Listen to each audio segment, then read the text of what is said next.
Hey everyone, the last Shoegazer here. Welcome back to another installment of About Last Nightmare. This is the collaborative movie review series that I've been doing with my great buddy Jason from Horrific Nightmares JM. And he takes care of part one and covers some really cool fun facts and background information of the film that we check out every week. And I take care of part two that you're watching right now, and kind of share our overall take on the film. And yeah, the film that we watched tonight. I'm filming this right after we got done watching it. Normally I film my part of the review the day after, but yeah, I'm just kind of fresh with it and wanting to jump right into it. We saw Incubus. Now this is the Vinegar Syndrome edition that Jason and I were extremely impressed by. Really great transfer. They make a note in the beginning that towards the end there were some film elements that weren't as easily salvageable, but they pieced it together really well.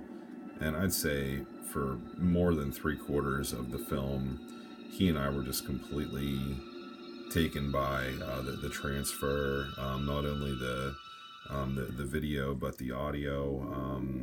Amazing, really creepy, just super engaging soundtrack. Actually one that I would love to find to own at some point. But yeah, beautiful coloration, very vivid colors. Just a really nice addition here from Vinegar Syndrome that I would highly recommend picking up. I'm not going to cover too much of what this is about.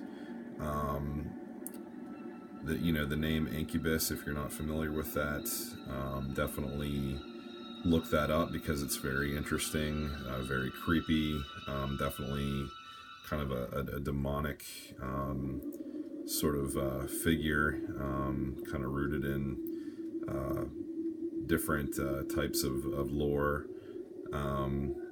Very seductive and very intense with the different attacks and killings in this film. Very brutal. Yeah, just overall this film, we highly recommend it. We're giving this an 8.5 out of 10. I was a little bit more towards the 9, almost 9.5 at one point, kind of ended the spectrum, and he was a little bit more towards the 8.5. So yeah, we're gonna go with an 8.5 on this one. For one big reason, and I'm sure he's going to talk about this as well.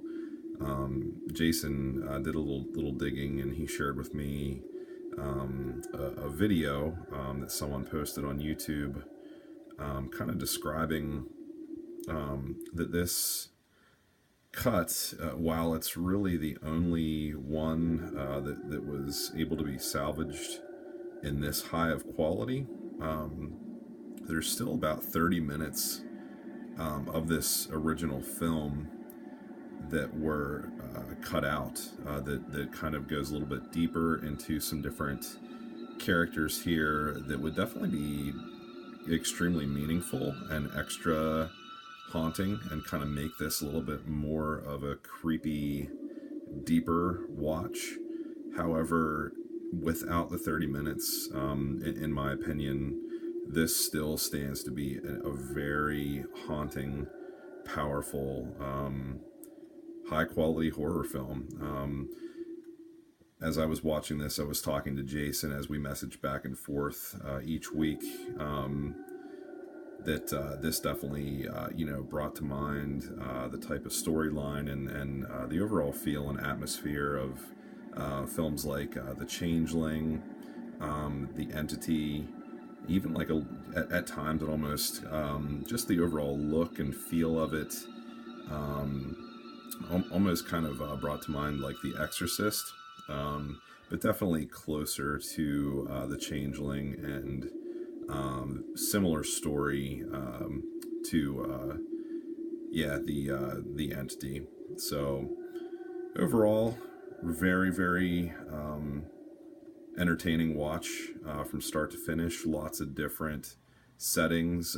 We start at a very atmospheric quarry, really haunting shots inside a house that definitely brought to mind the haunted house in The Changeling.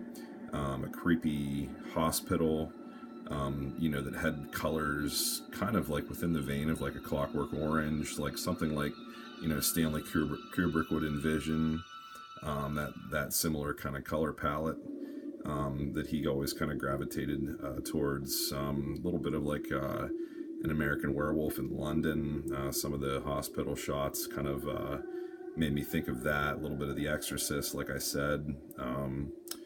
I'm trying to think of some of the other settings. Oh, really cool haunting kind of theater that had some cool like 80s music goodness thrown in there that is very quickly interrupted by a horrific, brutal killing in the depths down in a women's restroom that's really unsettling. An awesome like dungeony museum that we're taken to a number of times.